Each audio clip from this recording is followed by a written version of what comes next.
It's probably A minor. The biggest waste of my god. Yo, I can't fake it. I can't fake it. That was ass. I can't fake it. I can't fake it. I actually can't fake it. That was so ass. Yo, Drake, my brother, I think you're not reading the room here. You just went through one of the most horrifying rap battles of life. I do kind of look at Drake like, bad timing again. I study bad timing for a living. Ladies and gentlegrams, the balded, bearded, belligerent BBL buffoon told everybody to clear the room as red buttons would be blasted, bashing on the sharp-shooting, short-statured assassin. And that's it for the rhymes today. Does that feel underwhelming to you? Good, it should, because the theme of this video is underwhelming. I study Underwhelming. for a living.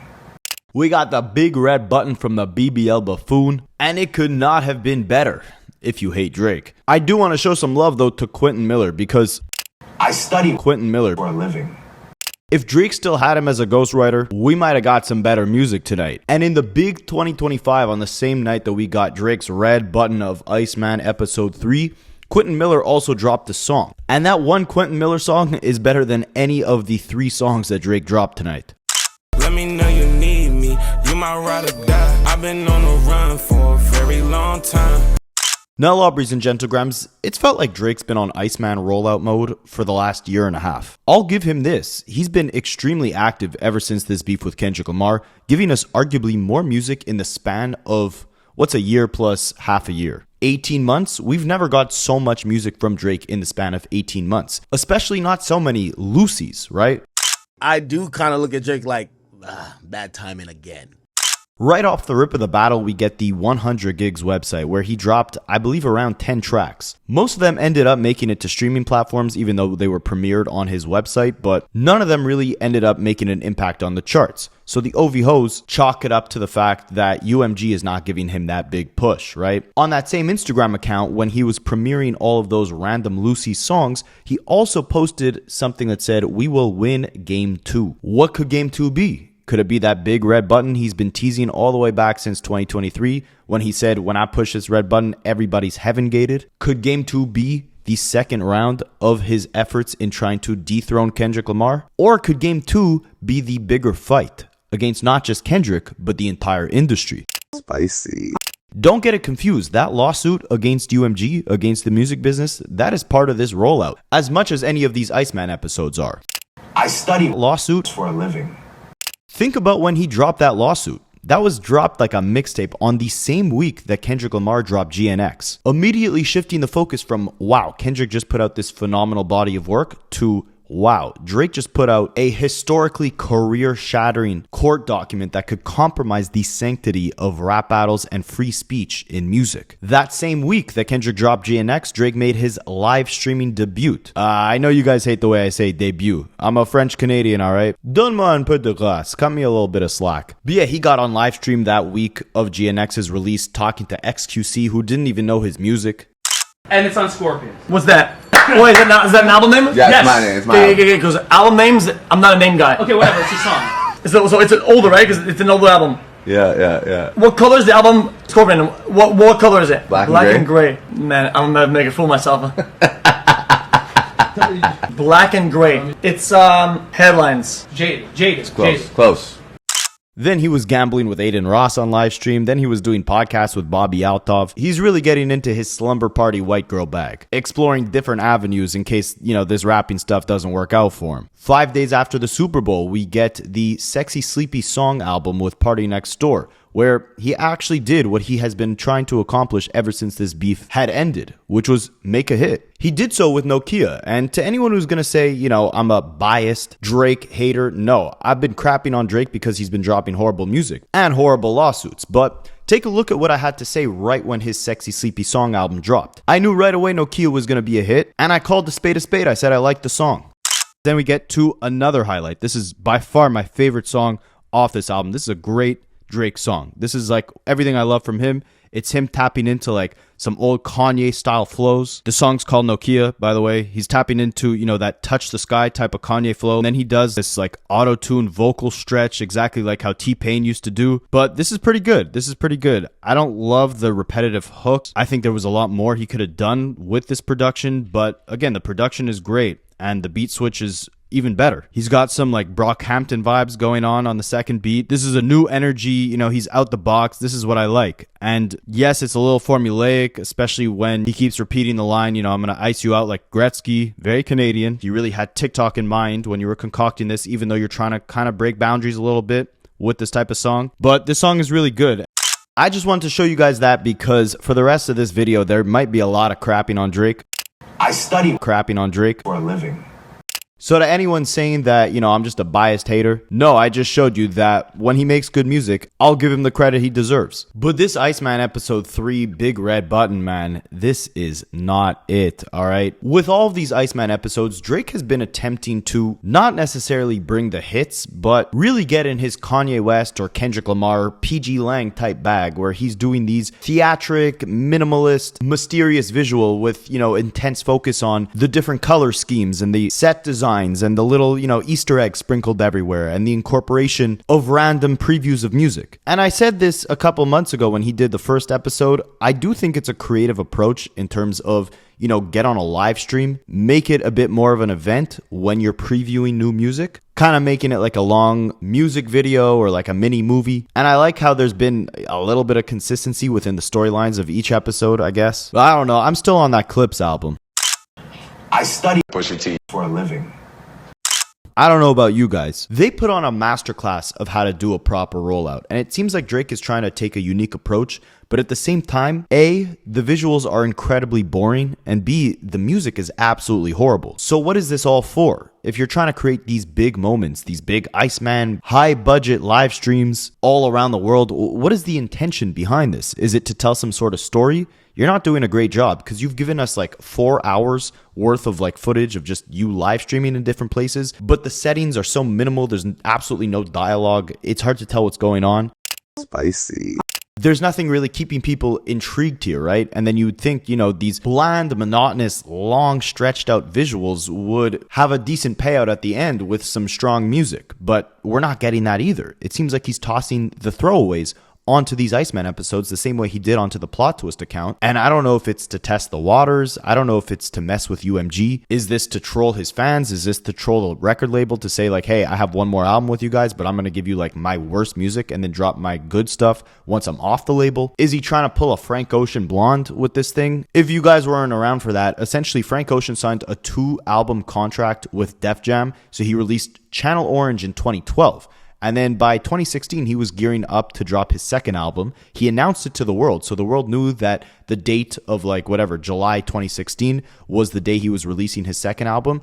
But he puts out this long, boring, like nothing going on visual album where the music's not that great. You know, the fans are not happy because it's been 4 years and it's like, this is what you give us. But it turns out that was just what he handed over to the record label as his final album on his contract. And then later that night, when the whole world was already waiting for a new Frank Ocean album, he dropped the real album, Blonde. And that was a way to go around the contract he was in to drop this new album on his own terms. He basically finessed the label, giving them a fake album. Maybe Drake is trying to do the same thing here. I study Crapping on Drake for a living. Drop your worst music on this Iceman thing and then get out of your UMG contract and drop your real stuff after that. But that's not going to work for a couple reasons. Number one, it costs tons of money to do, you know, these massive rollouts where you're live streaming in Italy or wherever the hell he's been live streaming and creating all these set designs and all this stuff. It's very high budget. So you would think you're not spending all this money to make these, you know, episodes to then back them up with this crappy throwaway music. I study Crappy throwaway music for a living. Plus, if it was really the case where he's trying to pull a Frank Ocean and just gives the label an album full of throwaways, he would drop the album as soon as possible. He wouldn't try to make it some big moment. Because right now you're just building up all this hype, talking about a red button, putting out these big live streams, doing a real full album rollout for the first time in ages. All for what? All for you to just put out this crappy music? It makes no sense. I study crappy music for a living. By doing this, you're devaluing your brand. You're making, casual fans think that you've lost the sauce. Like I said before, he's put out like 40 to 50 songs since the beef with Kendrick ended, and all of them have done nothing but make people think he lost the ability to make hits at a high level like he was doing before. And inevitably, people are going to view your legacy different because of that. Look at like a Lil Wayne versus a Jay-Z, right? Jay-Z hasn't dropped an album in 8 years. The last thing we remember him for is 444, which was his most mature, a phenomenal body of work. And every time he comes out to his wife Beyonce's stadium tours, the crowd goes crazy because he's made the world miss him. He speaks when he has something to say. Meanwhile, my GOAT, Lil Wayne, who changed the way I listened to music when I was a teenager back in like 2008. Oh, Lil Wayne's just too good. Oh, Lil Wayne's just too good.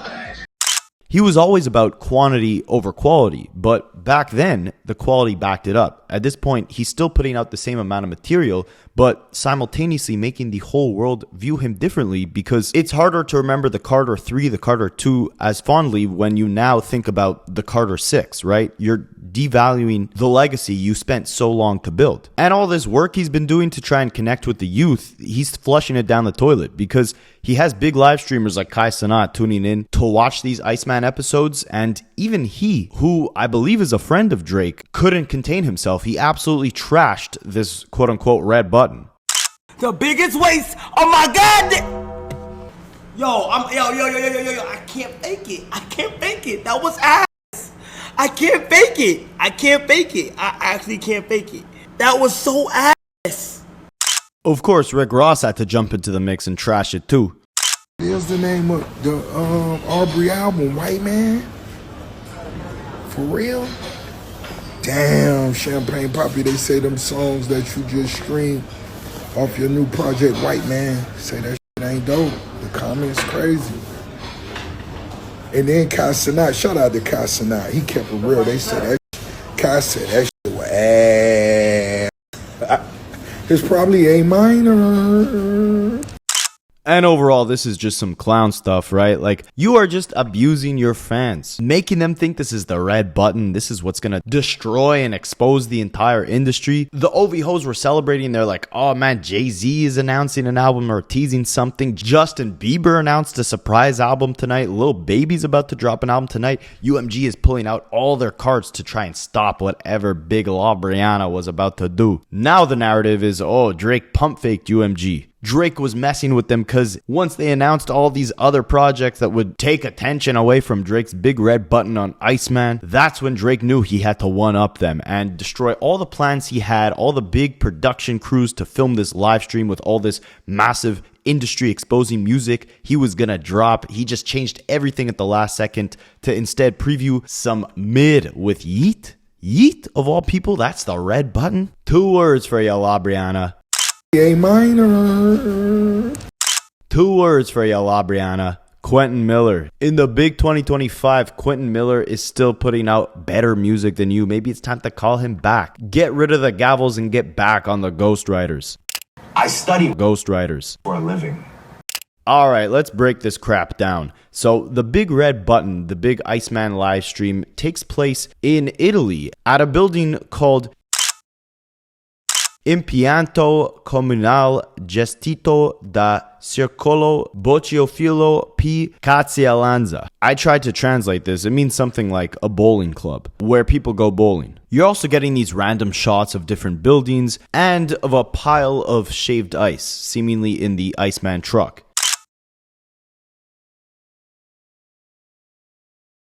This is the truck he used in episode 1 when he was driving around Toronto, cussing out people who were calling him a kitty cat, yelling at them in his Toronto phony Montana mob boss accent. You know what they is, man. Fuck all y'all, man. For real, man. I see y'all boys outside when I see y'all, man. For real, man. So there's the repeated imagery, right? Like episode 1, he was sculpting the ice, measuring it out. Episode 2, he quits the Iceman job. He's done delivering ice. You hear a phone call, someone saying like, yo, we haven't heard from you in weeks. And now on episode 3, you're seeing the truck again with a bunch of shaved ice in it. It's not like the big bricks anymore. He cut it all down. So there's some symbolism here, right? Like he's trying to show he's quitting his job. He's leaving, the ice factory where he delivers the ice, symbolical for, him delivering the cold bangers, usually it'd be heat, but in Drake's case, because the music's been so bad, it's cold, right? And he's done doing this now. He shaved down the ice. He ghosted his bosses, aka UMG. He's gone rogue. And you start finally hearing music about 5 minutes in, but it's just an instrumental. And the weirdest part is that, like, the only good music that we get out of this entire episode is just instrumentals. Everything where it's actually Drake rapping pretty much sucks for the most part. And my whole thing is like Drake has never been like this, symbolic, cryptic, Easter egg driven artist, right? It really seems like he's taking a page out of Kendrick's notebook. I can't emphasize that enough. Go look at the Luther music video, the music videos from Mr. Morale, and then come back and look at this Iceman stuff. It seems like a poor man's parody of that, because it's like he's trying to deliver something mysterious and symbolic, but it just comes across as so hollow and boring. Like, you get this instrumental where you have some like Italian singer singing over it. Sounds like some classy Italian restaurant music, and the whole time it's just different shots of buildings and ice in this empty bowling alley. Non cambi mai, non cambi mai. Then inside the bowling club, there's this like restaurant. You finally see Drake step out of the Iceman truck and walk through the restaurant. Very interesting stuff. Then he makes his way into the bowling room. And he's got this bag on that Central C handed him in episode 2. Is that supposed to, carry the big red button in it? The damning evidence that's going to shake up the entire industry? So far, it feels like a big build-up, right? There's this calm Italian music, these very still shots of these empty rooms, nothing really going on. But it's building up suspense, trying to set a tone for something bigger to happen. And you see that continue to happen. He gets on the phone with Yeet, and Yeet says something along the lines of, I got that other thing set up just in case things go left. All right, look, I got that other thing set up just in case anything go left. All right, bet. I'll see if I see you. Then he moves from the bowling room back to the restaurant. Some Italian guy hands him something on the table. He puts it in his pocket, all cautious, making sure no one's looking at him, whatever that thing is that was handed to him. He walks towards the Iceman truck, but then walks past it into this older car, making you think he's done being the Iceman. Very mysterious. And he's driving in the car, and finally he starts actually previewing some music. I wonder how long I'll be at the top if they don't kill me. I wonder how long it'll take them to count out 2,000 million. Like that? And so I'll give it to him. The first half of this song that he previews, it doesn't sound too bad. He's adopting some old flows that he used to use back in like the Tuscan leather, nothing was the same days. He even raps, maybe if no one's around, I'll rap like the old me. I don't really know what that means. Why would you only do that when no one's around? We've been asking you to take it back to the essence, to take it back to, when you were actually good. And he caps that first half off, building it up again. All this suspense, making you think that he's about to reveal something crazy, right? Because he ends up rapping, I wonder how long I'll be at the top if they don't kill me. I wonder how long it would take them to count 2,000 million, aka 2 billion. It's lining it up to make you think like, okay, is this something about a settlement with UMG? Is he expecting $2 billion? Is this going to lead to something bigger where he reveals, what direction this whole battle against the industry is about to go into? Why they're about to owe him 2,000 million? I said it in my last video, right? It's going to be very hard for Drake to drop some sort of big red button when he's in legal action against his own record label. Because if you're trying to expose them for something, first of all, that quote-unquote something would have to be in this lawsuit first. You got to prove your case, right? You're going out on a whim saying that your record label paid streaming platforms and radio stations to defame you through this song that Kendrick put out, right? What are these wicked industry games that you're accusing them of? In order for the judge to actually move this case forward, there's got to be some validity to the claims you are making, right? Because in the grand scheme of things, even the judge said this when Drake's lawyers went to court. I have to judge this in the context of a rap battle, right?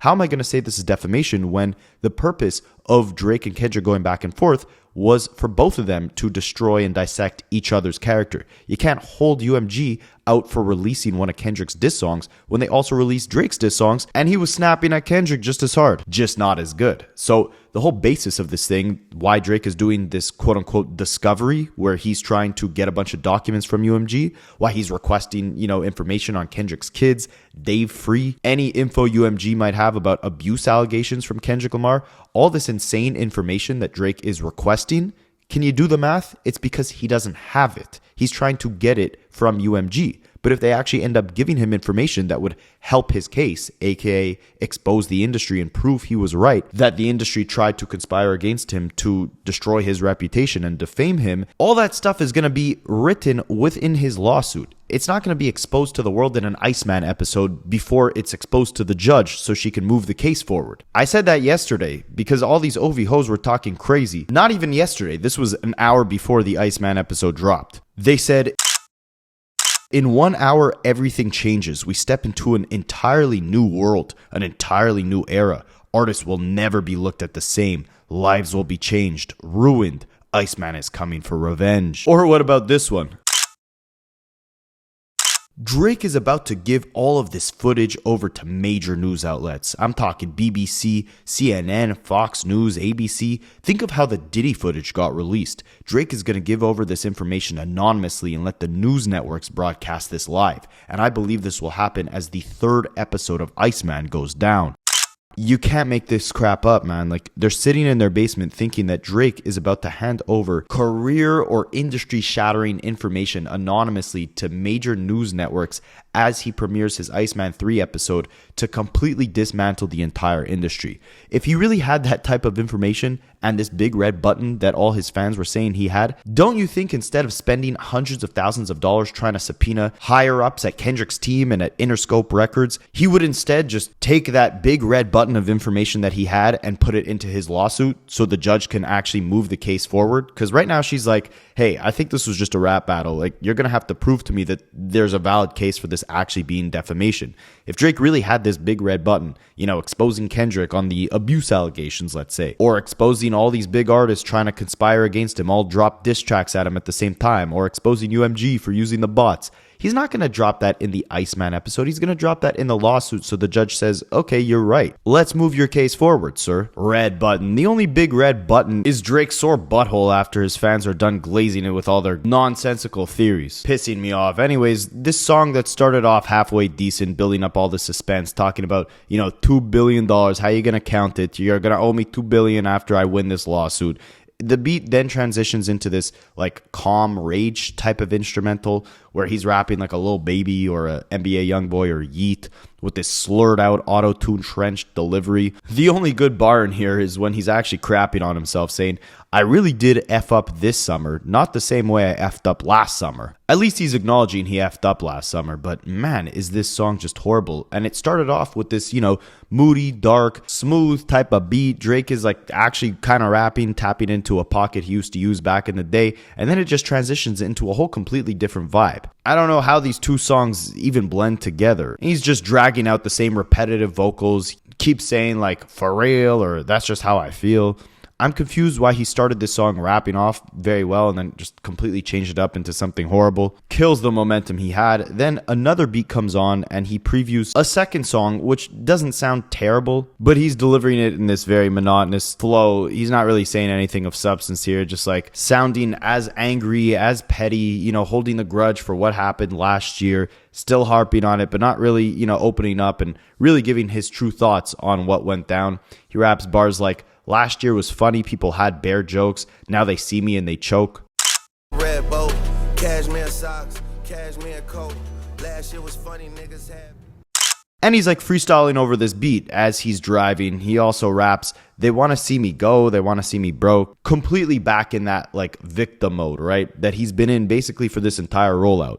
What did I miss? That was an absolute cry for help where he's pouting about LeBron. He's pouting how all his enemies hate him. He doesn't care. He saw them at the pop-out. They could get punched in the face. He's on villain mode, but also victim mode at the same time. Then we just get more shots of, you know, these different views. Now we get a view outside a club, it seems like. We get a view of like this long hallway that's completely empty. Again, like all of this scenery, all of this imagery, for what exactly? What are you trying to show us here? It's just like these long stretched out shots that have really no meaning to them, but he's playing them off as if there's Easter eggs within everything, right? And unless I'm missing something here, drop a comment, maybe I am. But I will say something positive. He plays a beat, and like I said before, it's the instrumentals he plays that are the best part about this entire stream. And it makes you think, is he, playing beats that are going to be on the album in the end? That's a kind of creative way to preview and tease, little Easter eggs of new music that you don't really know if it's going to make the album. You don't know if it's just for the episode. It kind of leaves you in suspense, but it sounds good, right? So I guess there's something positive there.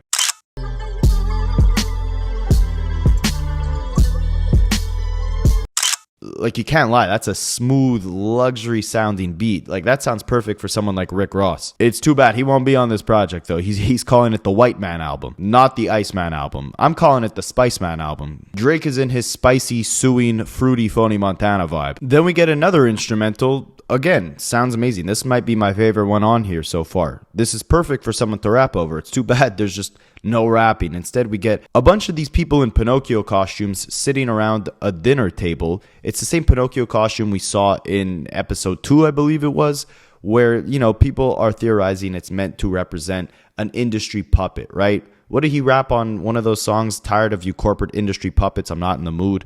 Yeah, well, Pinocchio is a puppet. I think that's the most interesting symbolism we've got out of these episodes so far, is the whole Pinocchio thing. And in this one, I guess it's kind of intriguing. Like, there's 4 Pinocchio costume guys sitting around the table and they're being served cubes of ice.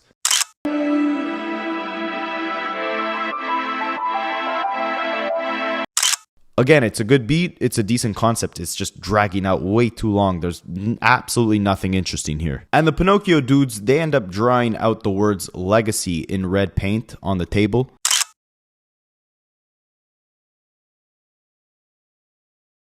And I guess as far as the symbolism goes, each of these Pinocchios, these puppets, industry puppets, they're each served one little piece of ice on their plate, right? And again, Drake is the Iceman. He's the one delivering the ice. There's a drought of ice, right? He had all these big bricks of ice in the first episode, then he quits the Iceman job, and now these Pinocchio costume guys, the puppets of the industry, they're getting crumbs from Drake. They're not getting much. It goes back to the whole thing of Drake saying, I'm tired of doing favors for people, right? Throughout his whole career, there's been the running theme of the Drake stimulus package, right? He hops on your song, he gives you a feature, he can make you hot. At least that's what he thinks. And he thinks people view him as a culture vulture for that. I would say he gets as much from collaborating with a Future or a Blockboy JB, being able to incorporate their sound, as, they get from being able to have a big look, like having a pop star like Drake on their record.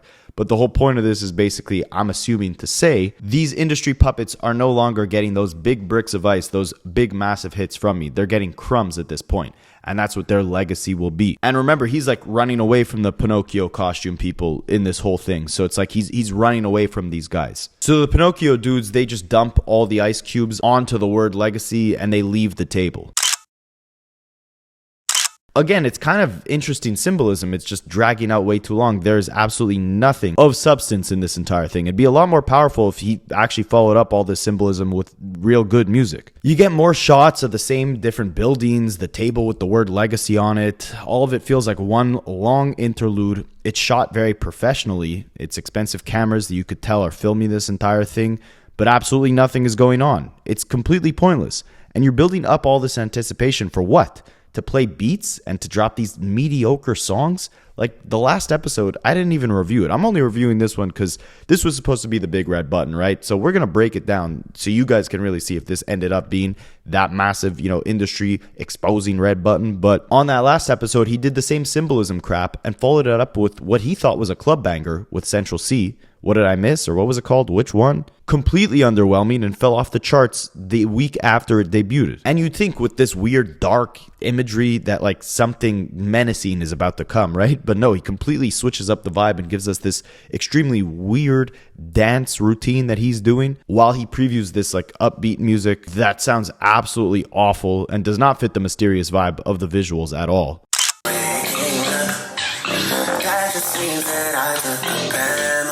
Horrible song. Then he previews another pretty bad song. He gets back in the car and plays this Cash Cobain remix of his and PARTYNEXTDOOR song, Somebody Who Loves Me. The only memorable bar of this remix is when Drake calls himself a thought. Hey, it's better than when he called himself a lesbian. And don't get me wrong, I don't necessarily think like this is a bad approach at previewing new music, like making a whole strung out live stream with a bunch of, interesting, I guess, visuals to say the least. I can appreciate the creativity, but this just drags on way too long. There's not enough of a narrative with what he's doing amongst all these different visuals they kind of just feel like they're all just there, sitting there. Like you're just sitting there watching them and you're not really watching much of anything. And the most important factor, amongst all the nothingness of the visuals, the music he's previewing is just not good. Then he switches the scene to this club. He walks into it underground. He links up with Yeet, who again was on the phone with him earlier in the episode, and they preview some music. And man, the music in this episode just keeps getting worse and worse as the episode progresses. Like,